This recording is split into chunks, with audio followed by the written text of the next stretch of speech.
Yeah, so we're here at the ClimateLaunchpad Global Grand Final in Edinburgh, Scotland. It's 2018. Can you tell us what we're doing here?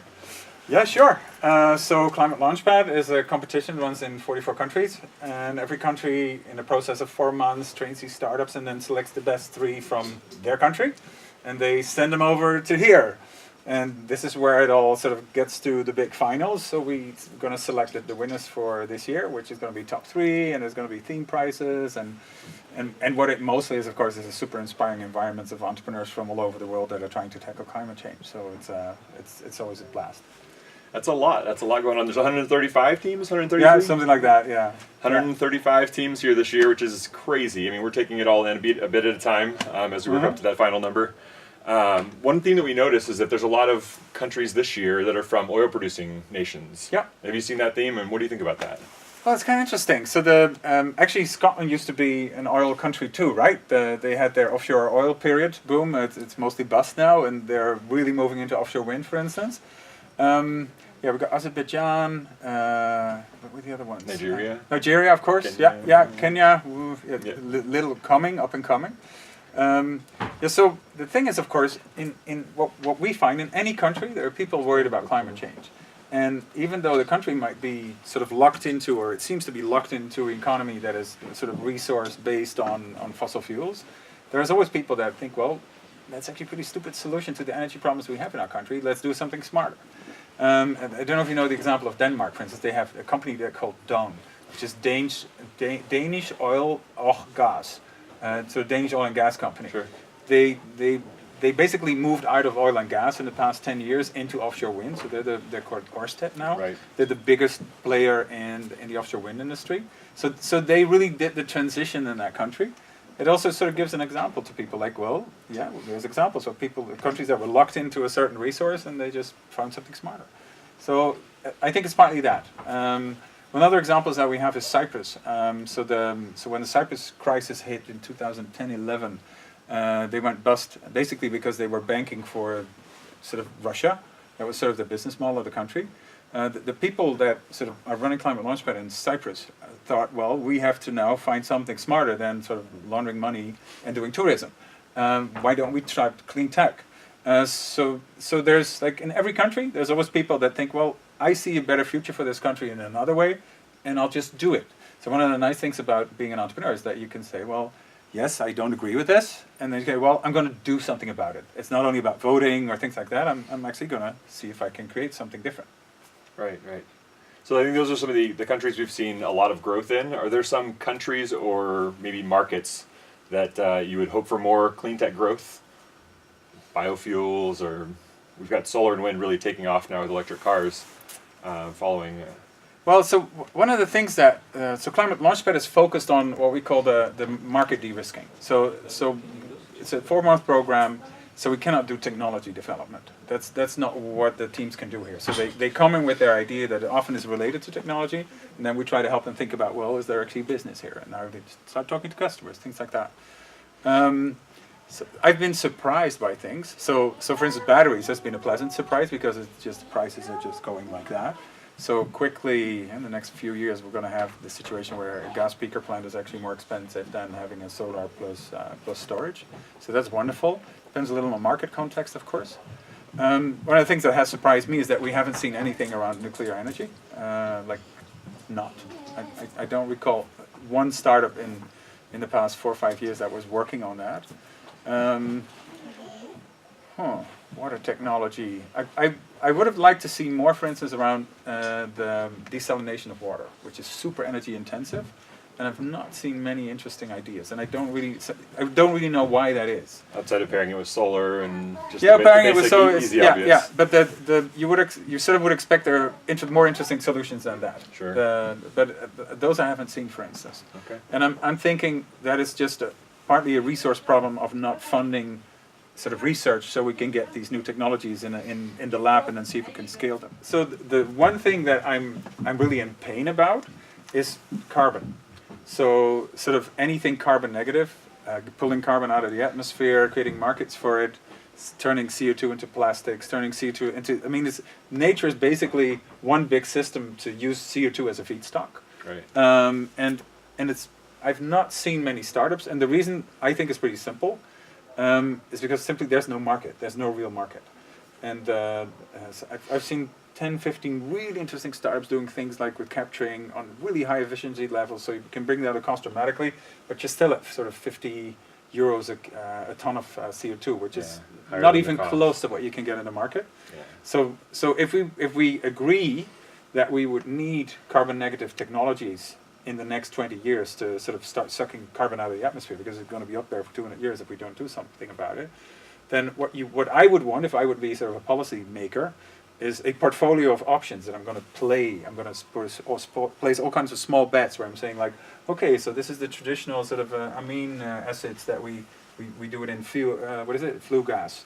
And I'm going to have these machines sucking it from the atmosphere. And I've got one of my favorite startups is a startup in the Delft, and they're working on sort of sucking CO2 out of the atmosphere and then turning it into methanol at this size. So instead of having a chemical plant that is 1 square kilometer, it's like, this is my chemical plant.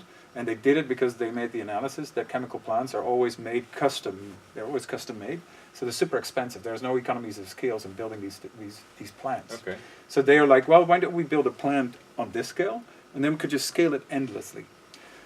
That was one that if I could do something, like if I would have a billion, that's where I put my R&D money. And then not for the companies, but for laboratories of universities, and then sort of getting them into commercialization.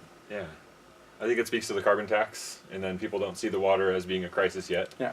But I mean, there you hear it first from Frans right here. Those are the next big things for corporations to tackle, and for startups. I mean, that can be anybody. Somebody starting it out of their closet with a small unit, or something huge that's industrial size. Yeah. So I mean, one thing that's fascinated me about you, we talked about this a couple weeks back, but is that you're so passionate and so energetic about climate technology. Like, what has kept you energized about solving this problem for so long? Oh, it's really easy. It's a success. Like, look. When I was studying environmental technology in 1985,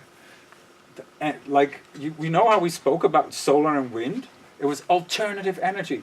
And that was an alternative in a positive term. It means the alternative people had their hobbies. That's what it meant. Look at where we are now. Like, it's 30 years. Yeah, it's a long time, but in a way it's a short time. Yeah. Offshore wind in the Netherlands has gone cost competitive on the grid, partly because of some smart solutions in the policy space. But we're getting cost competitive there. Now, that is a resource that is endless. And with capacity load factors like 50, 60%, it's not like your average wind turbine on land that maybe works 30% of the time. It's double that. If you look at solar, like 2 cents, 3 cents per kilowatt hour. Of course, these are massive deployments in warm countries with lots of sun. But the success of the solutions has been amazing. If you look at what Tesla did, and by the way, Tesla was not founded by Elon Musk. I keep repeating this. Yes. It was founded by Mark Tarpenning and Martin Eberhard. In 15 years, look at the policy space. So in policy, there's been lobbying going on from environmentalists to get cars to become more energy efficient forever, since the 70s, since the first oil problems in the early 70s. Nothing changed, basically. If you look at the fuel economy of a car now and then, it's marginal. Basically, what Obama did actually did quite a bit, but overall it's been quite marginal. And then here comes this startup, brings in an alternative technology, succeeds because of the crazy funding environment in Silicon Valley. That startup would not have been successful here in Europe because we don't have people with these deep pockets. But they make it, they get to market, and look what happened now. So there's over 200 billion of R&D investments by Daimler, by BMW, by Volkswagen, Audi, Porsche, Committed. GM, Ford. That is already spent. And they're rolling out all their solutions in the next 2 years. And it's going to be wonderful as a consumer. And then 4 or 5 years from now, maybe 6, you're going to be really stupid if you don't buy an electrical car because, well, it's cheaper to drive, and it's a much nicer experience. Yeah, the only thing is you can't do broom broom. Well, I think 99% of the people will get over that, and then for the 1% that needs the broom broom, they can still have their broom broom. It's fine. They can have it on Sundays.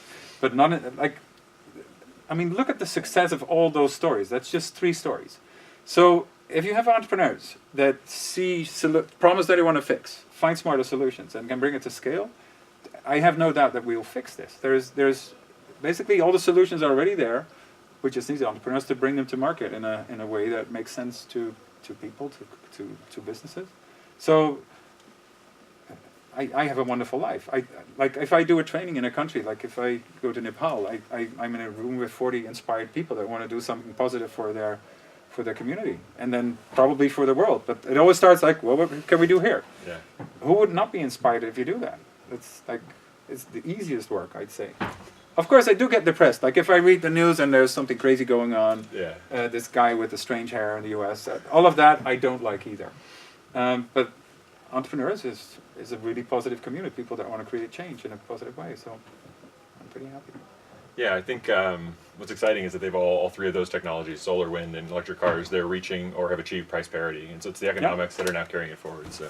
Yeah, but they did in a very complicated way. So it would not have happened, for instance, without Germany saying, well, we'll pay the bill for this.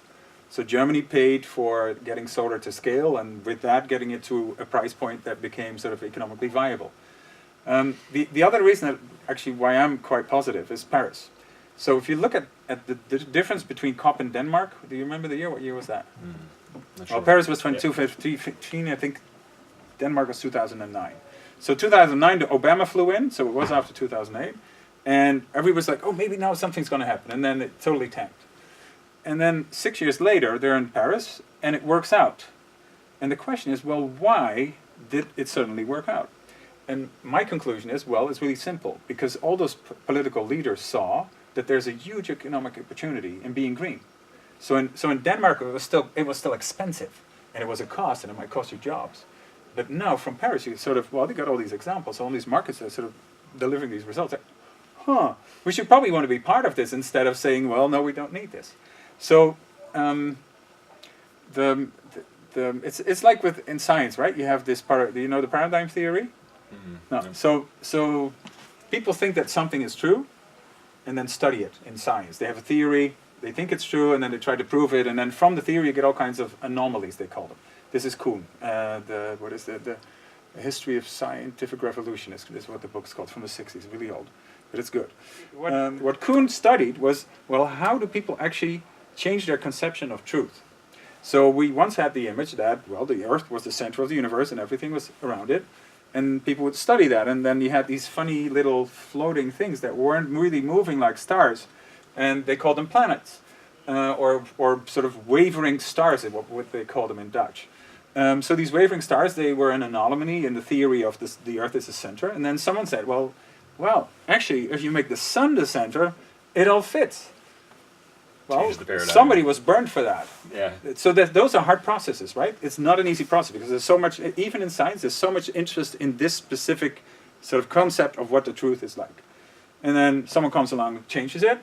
And the way it works, why people move from one truth or one theory about truth to the other, is when they see enough evidence that the new theory will solve the anomalies of the old theory. So then slowly people start moving over and say, I might move here, and then you get this at one point you get a critical mass, and then the new scientific consensus is, okay, that's probably true, it's all about the sun, and then someone else comes a few decades later that says, well, maybe the sun is just one solar thing, and then there's more. Yeah. And the same sort of process works in policy. Once you see a solution that solves a problem that you have, it makes it much easier for politicians to sort of say, okay, now I can be green.